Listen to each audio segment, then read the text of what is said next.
तर अमित शहा लोणीमध्ये पोहोचलेले आहेत। लोणीमध्ये त्यांचा कार्यक्रम आहे। साखर कारखान्याच्या कार्यक्रमासाठी अमित शहा हे दाखल झालेले आहेत। आपण थेट दृश्य बघतोय साखर कारखाना परिसरातली। अमित शहा आहेत, मुख्यमंत्री देवेंद्र फडणवीस आहेत, दोन्ही उपमुख्यमंत्री आहेत, विखे पाटील आहेत, मुरलीधर मोहोळ आहेत। या सगळ्या नेत्यांच्या उपस्थितीमध्ये हा सोहळा पार पडतोय।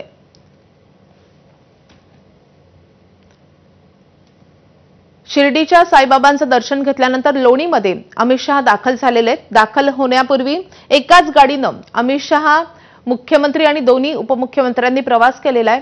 राज्यातले सगळे मोठे नेते आपण या दृश्यामध्ये पाहतोय। अमित शहांच्या बाजूला एकनाथ शिंदे आहेत, चंद्रशेखर बावनकुळे आहेत, रवींद्र चव्हाण आहेत, तर दुसऱ्या बाजूला मुख्यमंत्री आहेत, अजित पवार आहेत, विखे आहेत, मुरलीधर मोहोळ आहेत। सगळे वरिष्ठ नेते या कार्यक्रमाला हजर आहेत। लोणीमध्ये पद्मश्री डॉक्टर विठ्ठलराव विखे पाटील आणि पद्मभूषण डॉक्टर बाळासाहेब विखे पाटील यांच्या पुतळ्याचा अनावरण सोहळा पार पडतोय। त्यासोबतच शेतकऱ्यांशी देखील संवाद साधणार आहेत अमित शहा। लोणी येथे सहकार चळवळीचे जनक पद्मश्री डॉक्टर विठ्ठलराव विखे पाटील आणि लोकनेते पद्मभूषण डॉक्टर बाळासाहेब विखे पाटील यांच्या पूर्णाकृती पुतळ्याचं अनावरण आणि आशिया खंडातल्या पहिल्या सहकारी साखर कारखान्याच्या नूतनीकरणाचा शुभारंभ अमित शहांच्या हस्ते पार पडतोय।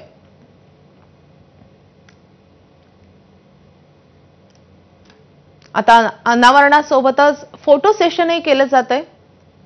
आपण थेट लाईव्ह दृश्य पाहतोय लोणीमधून।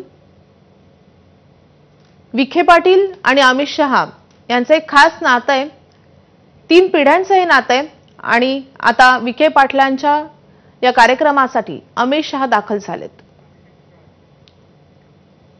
कार्यक्रम स्थळावरून आपले प्रतिनिधी अभिषेक मुठाळे आपल्या सोबत आहेत। अभिषेक, गृहमंत्री अमित शहा यांच्याकडनं विठ्ठलराव विखे पाटील यांचा जो साखर कारखाना आहे त्याच्या नूतनीकरणाचा शुभारंभ करण्यात आलेला आहे। एकूणच आपल्याला माहिती आहे की सहकार चळवळीचे जनक मानले जातात। प्रामुख्यानं मोठ्या प्रमाणात सहकारी जी साखर संस्था आहे, सहकारी साखर कारखाना आहे, लोकांना, शेतकऱ्यांना एकत्रित ठेवण्याचा प्रयत्न या माध्यमातून आपल्याला होताना पाहायला मिळालेला होता आणि त्याचाच आज नूतनीकरणाचा कार्यक्रम आपल्याला पार पडताना पाहायला मिळालेला आहे। सोबतच बाळासाहेब विठ्ठलराव विखे पाटील यांच्या पूर्णकृती पुतळ्याचा देखील अनावरण समारंभ थोड्याच वेळात आपल्याला पार पडताना दिसणार आहे।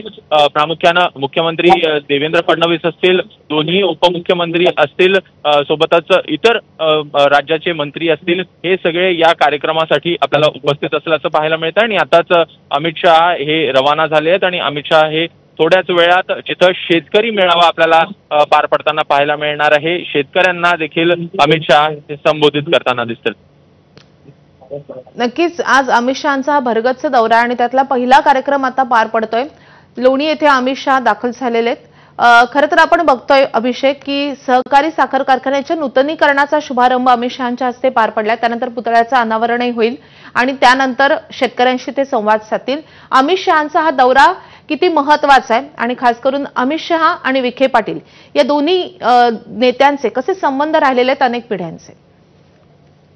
नक्कीच अमित शहा जर का पाहायचं तर सहकार आणि अमित शहा यांचं एक वेगळं नातं आहे। सोबतच विखे कुटुंब आणि सहकार हे एक वेगळं नातं आणि त्यामुळेच याच दृष्टीनं या सर्व संबंधांकडे पाहायला पाहिजे। प्रामुख्यानं या संदर्भात पाहायचं तर त्यांचे वडील असतील किंवा कुटुंब असतील यांचं देखील चांगले संबंध आपल्याला पाहायला मिळतात। सहकाराच्या दृष्टीनं मोठं काम हे विखे पाटील यांच्या कुटुंबाकडनं आपल्याला होताना पाहायला मिळालेलं आहे। साखर कारखान्याचा एकूणच हा संपूर्ण समारंभ असेल किंवा मग जी संपूर्ण सहकार चळवळीची चळवळ असेल ही देखील मोठी करण्यामध्ये, उभी करण्यामध्ये मोठा वाटा हा आपल्याला विखे कुटुंबाचा पाहायला मिळतो आणि त्या दृष्टीनं एकूणच या सगळ्या संबंधांकडे पाहिलं जातं। प्रामुख्यानं जर पाहायचं तर सहकार मंत्री म्हणून हे आज अमित शहा इथं दाखल झालेले आहेत आणि त्यांच्याकडनं हा संपूर्ण कार्यक्रम किंवा नूतनीकरणाचा समारंभ जो आहे तो आता सध्याला आपल्याला या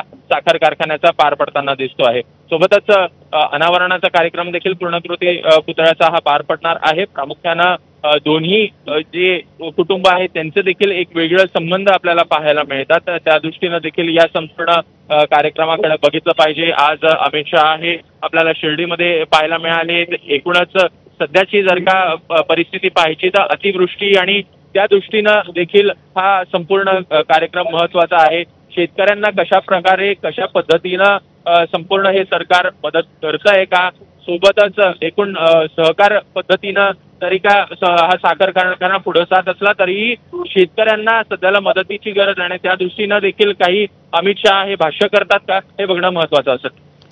अर्थात सहकारी चळवळीमध्ये या कारखान्याचं अनन्यसाधारण महत्व आहे. विठ्ठलराव विखे पाटील यांनी प्रवरानगर येथे आशिया खंडातला हा पहिला साखर कारखाना सुरू केलेला होता. त्याची स्थापना केली होती 1950 मध्ये आणि त्यानंतर आता तेव्हापासूनच खरं तर अमित शहा आणि विखे पाटील या कुटुंबाचे खूप जवळचे घनिष्ठ असे संबंध राहिलेले आहेत. 3 पिढ्यांचे हे संबंध आहेत आणि आता जेव्हा विखे पाटील हे भाजपमध्ये गेलेले आहेत त्यानंतर हे संबंध अधिकच दृढ झालेले आहेत. त्यामुळे आता जेव्हा या साखर कारखान्याचं नूतनीकरण होत आहे तेव्हा अमित शहाच या कार्यक्रमाला आलेले आहेत. विखे पाटलांनी त्यांना निमंत्रित केलेलं होतं आणि त्यानंतर अमित शहा हे लोणीमध्ये दाखल झालेले आहेत आणि आज हे नूतनीकरण पार पडते. नूतनीकरणासोबतच आपण बघतो की विठ्ठलराव विखे पाटलांचा पूर्णाकृती पुतळा आणि त्यासोबतच बाळासाहेब विखे पाटलांच्या पुतळ्याचंही अनावरण आज अमित शहांच्या हस्ते होत आहे. आपण हे दृश्य बघतोय.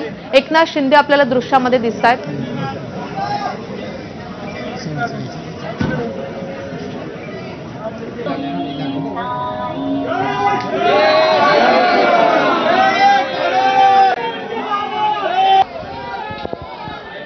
अमित शहा मुख्यमंत्री, 2 उपमुख्यमंत्री, राधाकृष्ण विखे पाटील आणि त्यासोबतच इतर सगळे दिग्गज नेते आपल्याला दृश्यांमध्ये दिसत आहेत. अमित शहांनी